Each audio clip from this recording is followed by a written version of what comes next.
बंधुओं, ठाकुर जी की प्राप्ति में समय कितना लगता है इसका कोई निश्चित क्रम नहीं है। ठाकुर जी 1000 साल में भी नहीं मिलते और ठाकुर जी एक क्षण में भी मिल जाते हैं। तो इसलिए अगर ये पूछा जाए कि ठाकुर जी की प्राप्ति में अवधि कितनी है, समय कितना लगता है, तो समय नहीं लगता। या फिर ठाकुर जी की प्राप्ति के लिए तप कितना, जप कितना, अनुष्ठान कितना, यज्ञ कितना, ये सब भी नहीं होता। ठाकुर जी की प्राप्ति में आपका उत्साह देखा जाता है। उत्साह कितना है, जितना अधिक उत्साह है उतनी जल्दी ठाकुर जी प्राप्त होते हैं। उत्साह मतलब समझते हैं? भगवत मिलन की व्याकुलता, विचलनता, तड़प, भगवत मिलन की तड़प कितनी है उससे ठाकुर जी जल्दी मिलते हैं। आप विचलित नहीं हो, आप व्याकुल नहीं हो ठाकुर जी की प्राप्ति के लिए, तो ठाकुर जी नहीं मिलेंगे। भले ही आप कितने भी यज्ञ तप अनुष्ठान कर लीजिए, आपका व्याकुल होना बहुत अनिवार्य है। मिलो ठाकुर जी। हरि दर्शन की प्यासी अखियां, हरि दर्शन की प्यासी। स्वामी विवेकानंद जी को उनके परम गुरुदेव श्री रामकृष्ण परमहंस जी ने यही सिखाया। अपने गुरुदेव के पास जाके स्वामी विवेकानंद बोले, मुझे भगवान कब मिलेंगे? गुरुदेव बोले, माला करो। माला की, जल्दी जल्दी माला करके फिर आ गए। गुरुदेव, भगवान मैंने माला कर ली, भगवान कब मिलेंगे? 5 माला करो। 5 माला करी, 5 माला करके आए। गुरुदेव, भगवान मुझे भगवान कब मिलेंगे? 100 माला करो। 100 माला लगे, पूरे दिन लग गया महाराज। रात्रि में गए, गुरुदेव भगवान मुझे भगवान कब मिलेंगे? गुरुदेव भगवान बोले 1000 माला करो।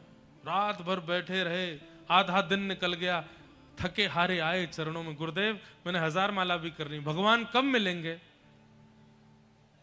रामकृष्ण परमहंस जी बोले, चलो मेरे साथ। लेकर के स्वामी विवेकानंद को लेकर के गए, बोले गंगा जी में डुबकी लगाओ। बोले फिर भगवान मिलेंगे? बोले हाँ मिलेंगे, डुबकी तो लगाओ। जैसे ही डुबकी लगाई, ऊपर से गुरुदेव भगवान ने सर दबा दिया भीतर। अब तो श्वास नहीं आवे, छटपटा में। गुरुदेव बोले, जितने व्याकुल श्वास लेने के लिए हो रहे थे, इतने व्याकुल जब भगवत प्राप्ति के लिए हो गए तब मिलेंगे ठाकुर जी। व्याकुलता भगवत दर्शन कराती है। आप कितना भी जप करिए, कितना भी तप करिए, कितनी भी 3-4 बार नहाइए, दिन भर में पवित्र रहिए, इनसे भगवत दर्शन नहीं हो सकता। पुण्य मिल जाएगा, पवित्र हो जाओगे आप, श्रेष्ठताएं मिल जाएंगी, सिद्ध हो जाओगे आप। और एक बात बताऊं आपको, बहुत गोपनीय बात है। भगवत प्राप्ति के लिए जब व्यक्ति कार्यरत होता है तो सिद्धियां आती हैं सामने, और वो सिद्धियां रूप बना करके उसको आकर्षित करती हैं कि हम तुम्हारी भजन निष्ठा आदि से बहुत प्रसन्न हैं, तुम चाहो तो हमको स्वीकार कर लो। व्यक्ति पूछता है आपको प्राप्त करने से क्या होगा? तो सिद्धियां बताती हैं, बोले हम तुम्हारे जीवन में आ जाएंगे तो तुमको दूर दराज में क्या चल रहा है पता चल जाएगा, तुम किसी के भी अंदर की बात जान सकते हो, तुम कुछ भी कर सकते हो, तुम जो चाहोगे वो सामने प्रकट करके खा सकते हो, तुम कहीं भी जा सकते हो, बिना विमान के तुम कहीं भी पहुंच सकते हो। ऐसी ऐसी सिद्धियां प्रकट हो जाती हैं सामने। और व्यक्ति अगर उन सिद्धियों को स्वीकार कर लेता है तो एक प्रकार का लोभ ठाकुर जी देते हैं। सिद्धि स्वीकार करते ही फिर ठाकुर जी दूर हो जाते हैं। ठाकुर जी कहते हैं अब इन्हीं के पास रहो। लेकिन आप कहेंगे महाराज जी तो फिर अष्ट सिद्ध नवनिधि के दाता हनुमान जी को सिद्धियां भी हैं और ठाकुर जी भी हैं, वहां कैसे? बात ऐसी है कि अगर आपने ठाकुर जी से पहले सिद्धियों को स्वीकार किया तो ठाकुर जी चले जाएंगे, लेकिन सिद्धियों को स्वीकार ना करके ठाकुर जी की प्रतीक्षा की तो ठाकुर जी जब मिलेंगे तब सिद्धियां अपने आप प्राप्त हो जाएंगी। लेकिन अब बात 2 है।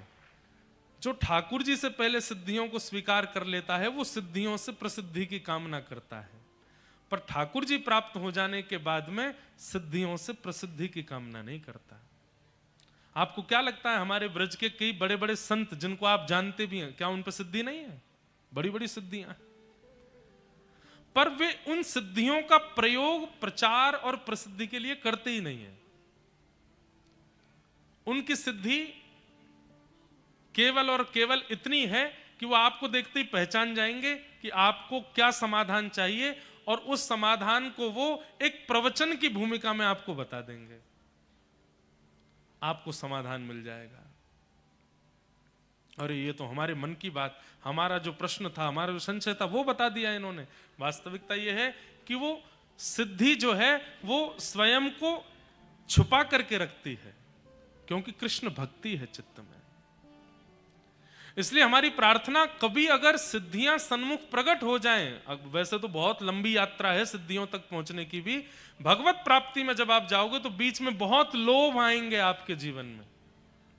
उन लोभों को स्वीकार मत करना, उनके आगे हाथ जोड़ देना। हम आपसे बस यही प्रार्थना करते हैं, सिद्धियों आप भी कृपा करके ठाकुर जी का दर्शन करा दो, भगवत दर्शन को मत त्यागिएगा।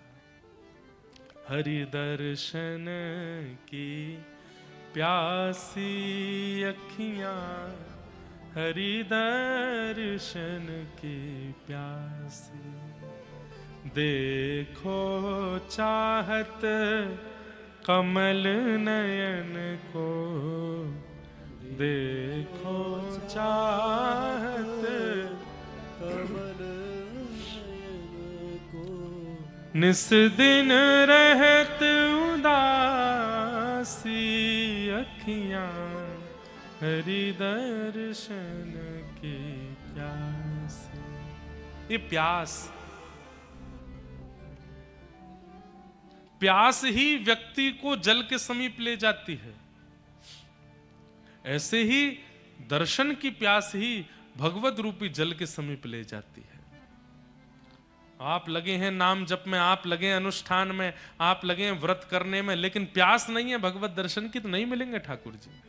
लगे रहो 1000 साल तक। ध्रुव जी महाराज को 5 महीने में ठाकुर जी मिल गए, क्योंकि प्यास इतनी तीव्र थी भगवत दर्शन की। प्रकट होते ही ठाकुर जी ने अनुभव कराया। ध्रुव जी महाराज ने भगवान की स्तुति गाई, और स्तुति गा करके ठाकुर जी से केवल, अब देखो स्तुति में ध्रुव जी ने क्या मांगा भगवान से, कितनी सुंदर बात है। चरणों में प्रणाम करते हुए ध्रुव जी महाराज कहते हैं, हे भगवान, आप यदि मुझे कुछ देना चाहते हैं, एक ही वरदान दे दीजिए। बोले क्या चाहिए? हे नाथ, आपकी कथा के प्रति, आपकी कथा में मेरी अति रुचि हो जाए, ऐसी कृपा मुझ पर कर दीजिए। और रुचि भी कैसी? बोले व्यसनम भवाब्धिम नेश्ये भवद गुण कथामृतपानमत्तः। बहुत सुंदर श्लोक है। ध्रुव जी महाराज भगवान से प्रार्थना करते हुए कहते हैं कि हे नाथ, यदि आप मुझे देना चाहते हैं तो एक ही वरदान दे दीजिए। क्या? भक्ति मुह प्रवहता त्वयि में प्रसंगो, भूयादनंत महता ममलाशयाना, येनांजसोल्वणमुरुव्यसनं भवाब्धिं निश्ये भवद्गुण कथामृतपानमत्त। मुझे व्यसन हो जाए आपकी कथा सुनने का, व्यसन। ध्रुव जी महाराज कहते हैं व्यसनी व्यक्ति बहुत अच्छा होता है। कैसे? बोले बात बात पे व्यसन करता है। किसी को व्यसन लग जाए तो कैसा रहता है वो व्यक्ति? चाय का व्यसन हो या कोई और व्यसन हो, चलो आज हम बहुत प्रसन्न हैं, चाय पी लेते हैं। आज तो बहुत दुखी है, क्या चाय बना दो भैया यार तुम। आज मौसम कितना अच्छा, चाय बना दो। आज मौसम बड़ा खराब हो रहा, भैया थोड़ी चाय दे दो हमको। व्यसनी व्यक्ति बात बात पर अपने व्यसन को ही पूछता है। हम तो चाय की बात कर रहे हैं, और भी कई व्यसन है संसार में। व्यक्ति उन व्यसनों को ही करता है अपनी हर परिस्थिति में। अब जिसको पीला पानी पीने का शौक होता है वो क्या करता है, आज मेरे दोस्त की शादी है, आज तो पिएंगे, आज पत्नी छोड़ के चली गई, तलाक हो गया, आज वो चलो पी लेते हैं थोड़ी सी, क्या करें, आज हमको बहुत सारे रुपए मिल गए, हमको करोड़ों मिले, आज पी लेते हैं, आज सब लुट गया भैया, खत्म हो गया, थोड़ी पी लेते हैं। हर चीज में व्यसनी व्यसन करता है। यहां पर ध्रुव जी महाराज ने भक्ति को व्यसन के रूप में मांगा, बोले क्योंकि व्यसनी व्यक्ति बहुत अच्छा होता है, हर चीज में केवल व्यसन करता है। ऐसे ही मुझे भी आप कथा का व्यसनी बना दो, मेरे जीवन में कुछ भी हो मैं केवल कथा की ओर ही दौड़ूं, अच्छा लगे तो कथा सुनूं, बुरा लगे तो कथा सुनूं, सोने से पहले कथा सुनूं, उठते ही कथा सुनूं, कहीं जाऊं फिर कथा सुनूं, इसलिए व्यसनम भवाब्धिम। बंधुओं, भक्ति एक जैसी है, पर भक्ति का प्रस्तुतिकरण ठाकुर जी को आकर्षित करता है।